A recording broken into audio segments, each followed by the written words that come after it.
प्रियव्रत चरित्र में इनके मन में एक बार विचार आया राजा प्रियव्रत के,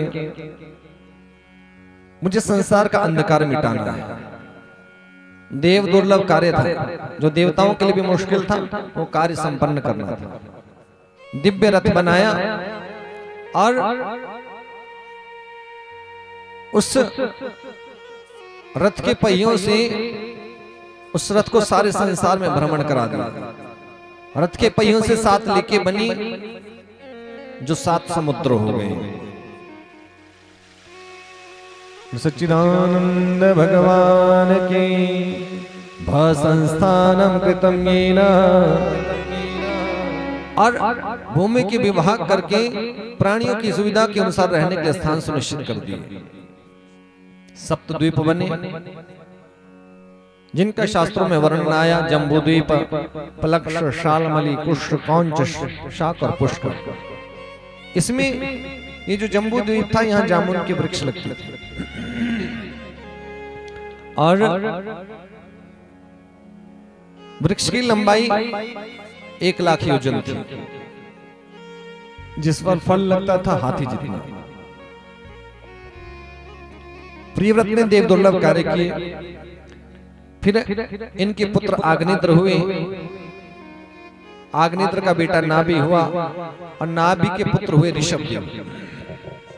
जैसे हमारे सनातन में भगवान के 24 अवतार कहे गए। कितने अवतार?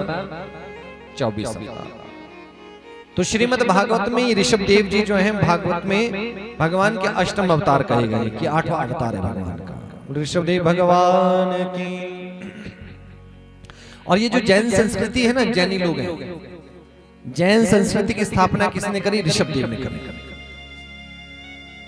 हिंदू सनातन में 24 अवतार भगवान के हुए, जैन संस्कृति में 24 तीर्थकर कहे जाते हैं। तो ये जो जैन संस्कृति है, धर्म तो सनातन, और ये संस्कृति जैन संस्कृति जो है ये हिंदू सनातन है। इसके आदि प्रवर्तक कौन? ऋषभदेव, जिन्होंने स्थापना की थी। ऋषभदेव जी का नियम था, कहीं भी सभा में जाते तो आकर के लौट करके आते तो अपने परिवार की सभा जोड़ते थे। परिवार को अच्छा हुआ क्या, बुरा हुआ क्या, हमको करना चाहिए, कैसे जीवन को जीना चाहिए, चर्चा करती थी। ये कथा यहाँ उपदेश देती है। ऋषभदेव जी का चरित्र हमको बताना चाहता है कि एक गृहस्थ में उस घर सुख पाने के लिए घर के मुखिया को चाहिए कि अपने परिवार को एक समय में इकट्ठा बिठा करके उनसे वार्तालाप करें। आज के समय में मतभेद क्यों है? क्योंकि एक दूसरे की बात सुनना ही नहीं चाहता। एक समय ऐसा हो जब वो परिवार इकट्ठा बैठे, एक दूसरे तालाब छोटा हो उसकी भी सुनिए, अपनी चित क्या है अनुचित है वो समझिए। आज ऋषभदेव को संदेश उपदेश दे रहे हैं, तो तुम तो ऋषि जी की मिला हम सभी हित का प्रश्न, क्या संसार के भोग के लिए मनुष्य जीवन मिला है? क्या खाने के लिए, क्या सुनने के लिए, या दुनियादारी निभाने के लिए जीवन मिला है? ऋषभदेव अपने पुत्रों को समझाते हुए कहते हैं, संसार के जो भोग मनुष्य भोगता है, वो सारे जो कर्म मनुष्य करता है, वो सारे कर्म ये जीव जंतु भी करते हैं। सोते खाते जो मनुष्य कर्म करते हैं वो कर्म सारे वो जीव जंतु भी करते हैं। तो क्यों ये मनुष्य जीवन मिला कि पुत्रों तुमको इसे भगवान का दिव्य तप करना चाहिए, भगवान का दिव्य नाम लेना चाहिए। शास्त्रों में कहा गया है कि जो अपने प्रियजनों को भगवत भक्ति का उपदेश नहीं देते हैं, उनको जन्म मृत्यु के चक्कर से नहीं छुड़ाते हैं, तो समझना वो सच्चे बांधव हो ही नहीं सकते। बोल सच्चिदानंद भगवान की। सामने देखिए, सामने ध्यान दीजिए, सामने देखना, ध्यान इसमें नहीं होना। और अगर मन बहा गया तो बात बिगड़ जाएगी। मन की तो खेल है। सच्चिदानंद भगवान की। गुस्सा सज्जनों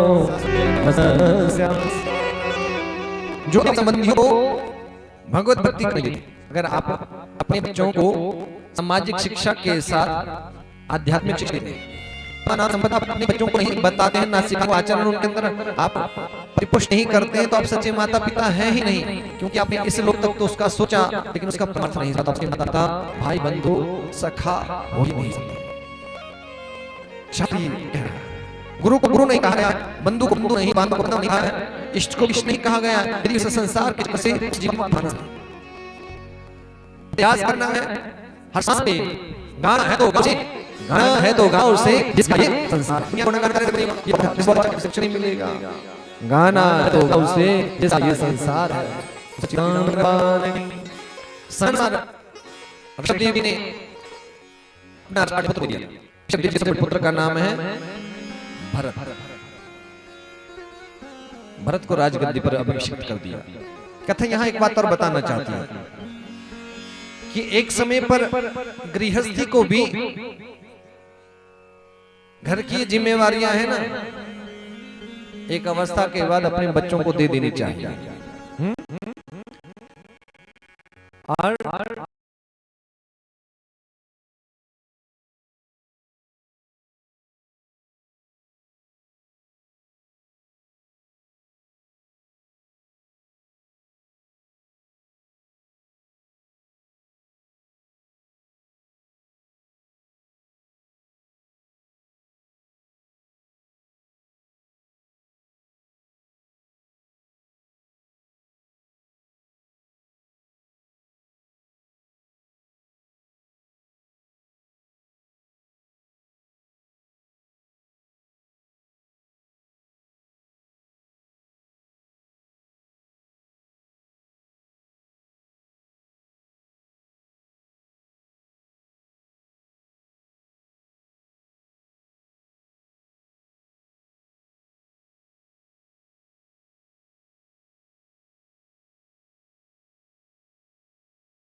कहना चाहिए कि भाई अब तुम संभालो, अब हमको स्वतंत्र कर दो ना। पूरी उम्र ये इसी में लगे रहोगे तो अपने लिए कब करोगे, क्या करोगे बताओ। एक समय ऐसा भी तो होना चाहिए जब हम अपने लिए जीवन को जिए। अर्थात अपना जीवन जीना तो वो है जब जीवात्मा उस परमात्मा से चित्त को लगाना शुरू करता है, उनका भजन करना शुरू करता है, उस प्रीति के साथ जीवन को जीता है।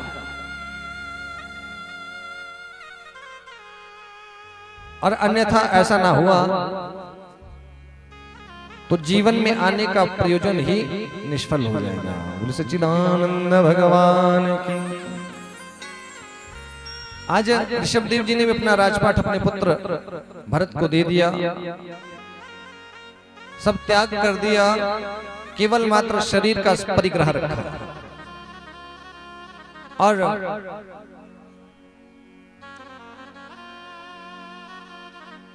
धर्मों का उपदेश करने के लिए विरक्त हो गए। इसलिए मनुष्य को भी चाहिए कि एक स्थिति पर देह की आसक्ति का त्याग करते हुए उसी गृहस्थ में रहे। ऐसा नहीं कि घर बार छोड़ना है, लेकिन उस गृहस्थ में रहते हुए उसमें आसक्ति ना रखते हुए जितना समय मिले अपना जो ठाकुर जी का मंदिर बना रखा वहां बैठो, उनसे बातचीत करते रहो, सुबह शाम पूछो कि ठीक हो। बात करनी चाहिए ना, भगवान से भी बात करो। वो तो इंतजार करते हैं कब मेरे भक्त आएंगे, कब बात करेंगे, कब उनसे वार्तालाप होगा। बैठ करके उनका नाम जप करो, वो सुनेंगे भी और कृपा भी करेंगे। बोले सच्चिदानंद भगवान की। कामेन कर्म नाश स्यात्, क्रोधेन ज्ञान नाशनम्, लोभेन भक्ति नाश स्यात्, तस्मात् एतत्त्रयं त्यजेत। कामेन कर्म नाश स्यात्, जीव को अपने जीवन के विकारों को जीतना होगा, अन्यथा उत्तम से उत्तम कर्म भी विक्षिप्त हो जाएगा। क्रोधेन ज्ञान नाशनम, यदि भक्ति का मार्ग परिपुष्ट करना है तो जीव को अपने जीवन से क्रोध को जीतना होगा। यदि जीवन में कहीं क्रोध है, प्रयास करना है। बोले सच्चिदानंद भगवान की। ये शत्रु हैं हमारे। कभी शांति का जीवन जी के देखना, क्रोध को पी के और समाप्त करके देखना, तो कुछ अलग अनुभूति, अलग शांति, अलग सा महसूस करेंगे। क्योंकि भक्ति के मार्ग की अवरोध है, बाधाएं हैं।